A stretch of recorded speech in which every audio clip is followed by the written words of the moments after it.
next keynote presentation, The Future of Data Center Operations, a Quality Management Framework with a Maturity Level Approach. May I please welcome on stage Mr. Siddharth Jain, Managing Director, EPI India. First of all, thanks to W.Media giving me this morning slot. Otherwise, it's normally post-lunch, and you have to bear with all those weird jokes of mine trying to keep you awake. So please get spared of that. Alright, so without much ado, let me just jump into the agenda. So we'll be talking about EPI. We'll talk about data center downtime, data center operations management framework, the value that the DCOS brings, the audit and certification scheme, and in summation, right? So very quickly about EPI, we are 36 years old in the industry offering data center services. Originated in the UK, global headquarters today in Singapore, and we're present in 11 offices worldwide, so basically 60 countries and 130 plus cities across the globe. We've been regarded as a data center expert for various services that include design validation, audits and certifications, and training and certification. Various awards. I'll get into the main subject of the presentation. So data center downtime is something that is really a big challenge, and that is something that we've been trying to prevent, right? Now, we all know that data center is very, very complex, right from the power to the cooling to the architecture to the network. There are various different components, and all of these need to work together in harmony to ensure that you have a very good, reliable, and available data center infrastructure. Now, we believe in EPI that to ensure that you have that kind of a data center, you need to get three things right. The product, which essentially means, so the product which essentially is the data center itself, people, and the processes. So for this presentation, I'm going to focus on the processes per se, because we're going to be talking about data center operations. Now, talking about data center downtime, various research, we already know that it is human error that is being regarded as the largest cause for downtime in data centers, right? Now this could be that typical pushing the wrong button at the wrong time, where some mistake happens, the data center goes down, and a lot of times it's also either not having the processes or not adhering to the processes, right? So all those things are leading to the human error, leading to downtime in data center. Downtime is ugly, clearly, a lot of losses, reputation loss, financial losses, customer, and all those kind of things. So what are the causes of human-related downtime? It's either not having sufficient processes or the staff not being fully aligned and following the processes, right? Management unaware that such a thing is happening, right? We always think that on ground everything is being implemented, everything is being processed, but many times not. Individual processes that are not at an appropriate maturity level that is needed to basically run the data center, right? So clearly there are obviously all these issues coupled with the human errors that can lead to these particular issues. The good news, of course, is that human error is predictable. Right now, since this is predictable, a lot of this can be controlled, and I can really avoid this from happening. Now, what do I need to do in order to make sure that human error is something that I can prevent from happening? Is, of course, I can have appropriate training given to the people who are operating the data center. I can have proper processes and procedures implemented. Now, once I have all these things done, I can obviously look at prevention. Now, at least I can look at minimization of the consequences, right? Somewhere, sometime, something will go wrong.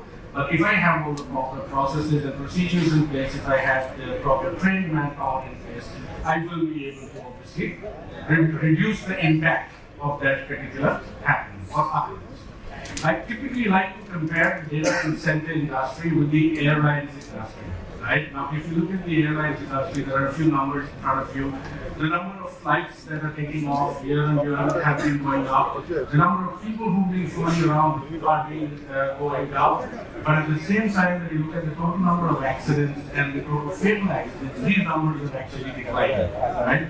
And why is that happening? That is happening because of engineering excellence that is happening. So we're designing better aircrafts, right? Now that is pretty similar to the data center industry as well, right? Our equipment maturity is much better than what it was, let's say, a decade ago or even 5 years ago. So the UPSs, the airphones, etc., that come from the OEMs are much more reliable, higher quality, and better in that sense from the perspective of performance. So that's pretty similar when you look at the data center industry. But the other underpinning thing is, of course, the operations, right? Or the procedures, the adherence to procedures. The airline industry is very checklist oriented, right? If I'm a pilot and if I've been flying this route every week, twice in a week, and I do this every time, but if today my plane is late, I will not skip this checklist. I will still do that irrespective of how many hours of delay that might be caused, right? Because I am still going to ensure that I follow the procedures. Now contrast this to the data center industry. One big problem that we have, right? The boss comes in, that's on a Friday morning, and he says that there is this new couple of racks that need to get installed up and running Saturday morning. Yeah, and now what do? The staging process is all go in the bin, the server racks, everything connected, power turned down, and we pray that everything is going to work fine, right? So that is where I think the biggest challenge comes in with respect to preparing the operations, the procedures part of data centers for the airline industry. So data center operations management framework is what we kind of bringing in to help address this issue. Now this is the popular EPI data center framework, the data center infrastructure, the box in the red is what is at the core. Now, of course, it's not just the infrastructure alone. There are a whole lot of other things that need to be looked at and taken care of. And when you get into the depth of these things, these processes are integrated, right, or need to be integrated. And there is a lot of integration that is needed between all these different processes to ensure that the ultimate outcome of the operations that you're looking to meet is met. So today, what are the challenges? The first challenge is in terms of which processes do I need to have, right? What level of details do I need to get into when I design those processes? Because if you over-engineer a process, clearly it is going to get skipped by the engineers, right? You under-engineer it, and it might not be fit for purpose and appropriate. Control mechanism. How are we going to control that particular process or procedure that we implement? Automation level. Should it be 100% automated? Should it be a hybrid arrangement that I need to have, or should it just be manual, right? So these are all the questions that one needs to answer. And obviously the other challenge is that there is little or no integration between facilities, IT, and the business manager, right?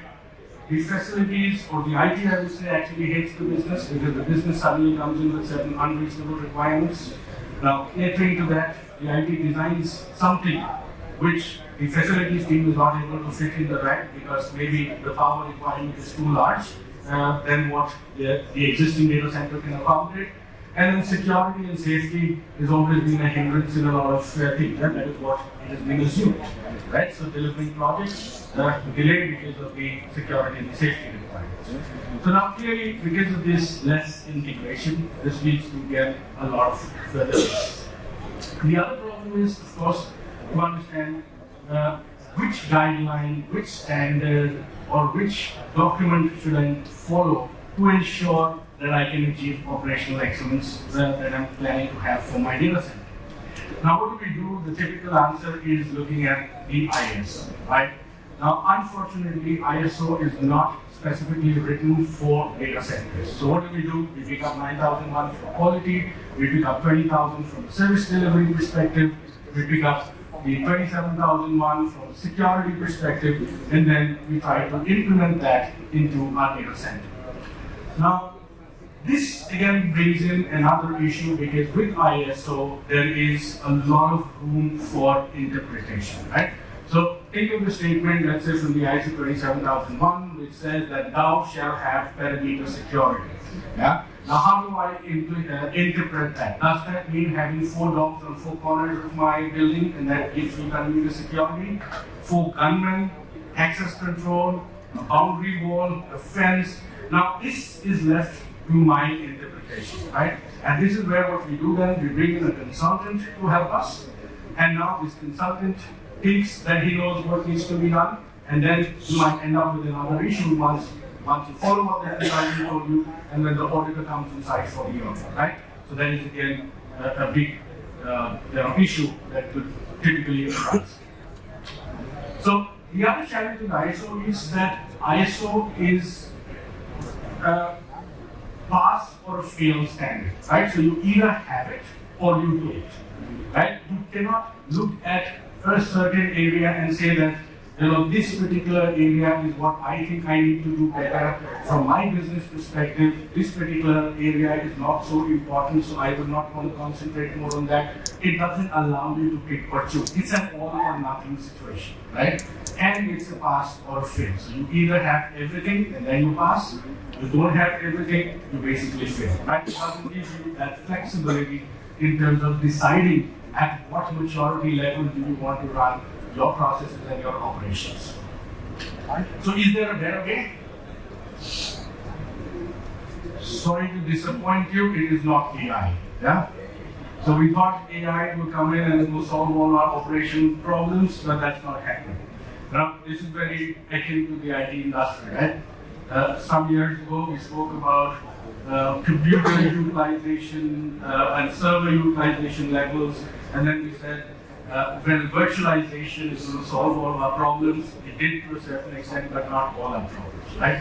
Similarly, then came the cloud, and then we said, moving to the cloud will solve all our problems, and we will not have any more issues. In some cases, actually, the problem got aggravated, right? In some cases, it did help, but AI is going to be about the same, right? Because with AI, of course, you need to train the AI, right? And obviously, it has to be on the data sets, on foundations, etc., which you have to go and teach the AI, right? So ultimately, AI it will help. I'm not saying it will not help, but it is not going to solve their problem. So clearly, the data center, from an operations perspective, is still at risk. So what do? We bring in the data center operations standard, the DCOS, which is the quality management system framework for data centers.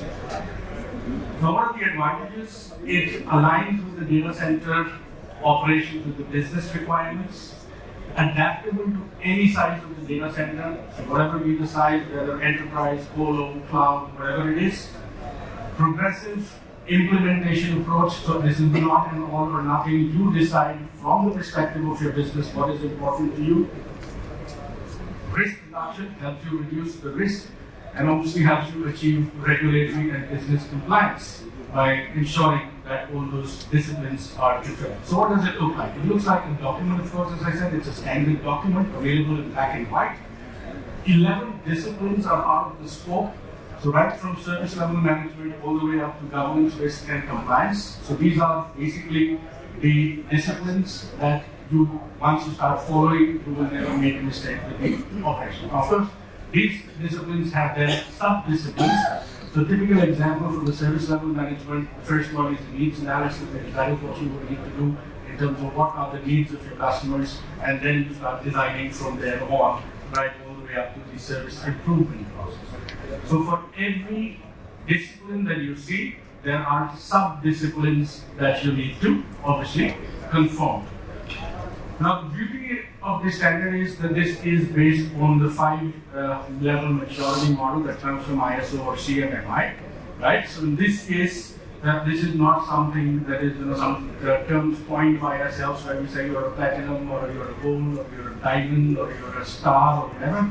So this is following the 5-level maturity level model that goes up from maturity level 1 all the way up to maturity level 5. So typically, basically we talk about repeatable, we say define, and then managed, and then ultimately it is the optimized. So to summarize this in the interest of time, sorry I have to go a little fast with that. The one is typical run while not, right? So the data center is running till it's not down. But ideally speaking, what we would term to be the minimum required is at being level 3, and then the ideal state would obviously be the operational excellence, right? So that is how you would look at the maturity model. And depending upon your business requirement, you decide which processes do you want at which maturity level, and overall what is the maturity level that you want to achieve. So how mature is your data center? Couple of questions you need to ask yourself, right? Are you process or person dependent? Yeah? And if you are, and if that guy who's running your data center gets hit by the beer truck, then who and how is going to run your data center, right? Are all your staff appropriately trained? Competency growth plan for your staff? Do you have a data center service catalog? When was the last time you did a need analysis? Are your processes fully integrated? Do you monitor and control service levels and processes, right? So I think this would be a good starting point to understand where you are. And again, this is to answer yourself. So how does the DCOS become the perfect fit? Basically, if you see, DCOS is fully aligned with the ISO standards. So if you already have ISO standards in place, this becomes an overarching layer on top, which helps you integrate all these ISO standards together, whilst also bringing in clarity specific to the data center, right? So it will ensure that all those vague statements that you see in ISO get very, very fixed, focused for the data center. A lot of our customers, in fact, start with the DCOS, and then whenever required, they also add in the ISO standard. So you could flip the whole table upside down. You could decide the way that you want to go. So it's a ready-to-use, very, very practical document written in a practical way. The beauty is that this has been written by the industry at large, right? So all your data center owners, operators across the globe, all the big ones that you see, the people who are on stage, right? So all these guys, their operations teams have been part of helping create the standard. Again, what I also want to say is that whilst the requirements are written, it brings in a lot of flexibility, right? So for example, if your access control requirement says that the visitor coming in needs to bring a government ID card, and he needs to show that at every security checkpoint, it doesn't mean that the guy would actually need to carry the government ID card at every point. Maybe the first point, once he's enrolled on your system, and then you say biometrics takes over, perfectly fine with us, right? So read the document with understanding that there is that amount of flexibility, that it's not like whatever is written here has to be followed. If you're meeting the intent of that particular statement, that still does the job. So practical checklists have been provided, right? So for example, for each and every equipment that goes into the data center, what are those equipments there? What kind of tests and checks need to be done on a daily, weekly, monthly, quarterly, and a yearly basis? Again, you need to obviously bear in mind that this needs to be compared or read along with the requirements of the OEM of whose equipment you're using in your facility. But at a high level, you get everything in place in good checklist forms. So this is obviously very, very adaptable to your data center business requirements, because you decide in terms of which disciplines. So you don't have to go for all 11 disciplines. So you choose the disciplines that you think are important for your data center. Target the maturity level for each of those disciplines, and ultimately an overall maturity level that you want to meet, right? And from there, you can have a timeline plan to expand the scope. So maybe you add more disciplines as you go along. You could add, or increase the maturity level that you want to go to. So all those aspects of what gives you the flexibility to do. So obviously, what is the result? It's an all-encompassing data center operations management framework, well-defined and measurable results. Data center services are aligned to the business objectives. Now that gives you all the flexibility on choosing the disciplines and maturity levels. Compliance to applicable regulations, so obviously you can avoid all those penalties, etc.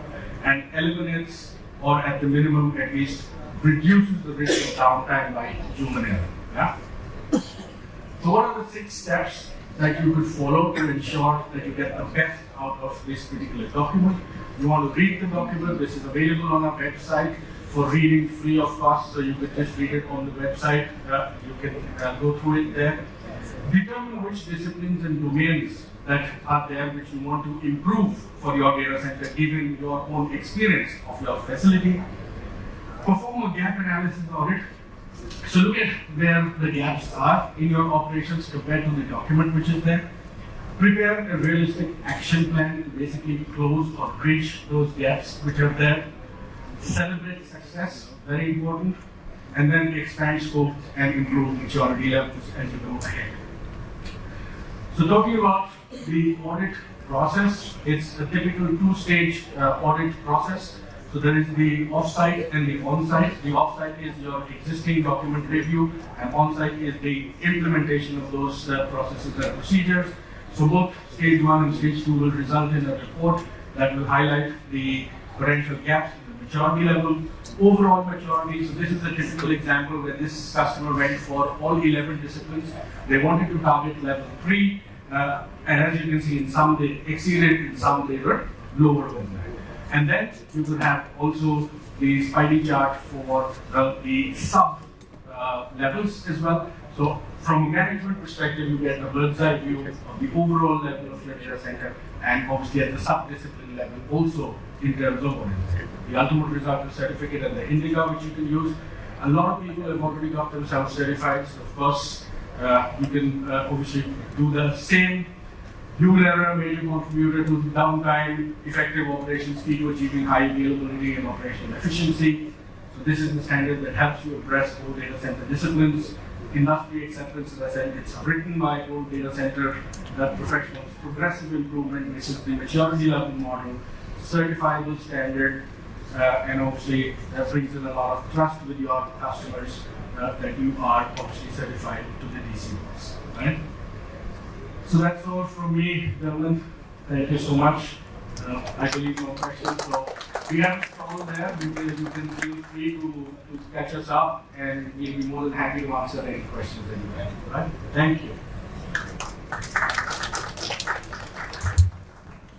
Ladies and gentlemen, a huge round of applause. I would request Ms. Siddharth from W.Media to please present the memento to Mr. Siddharth Jain, Managing Director, EPI.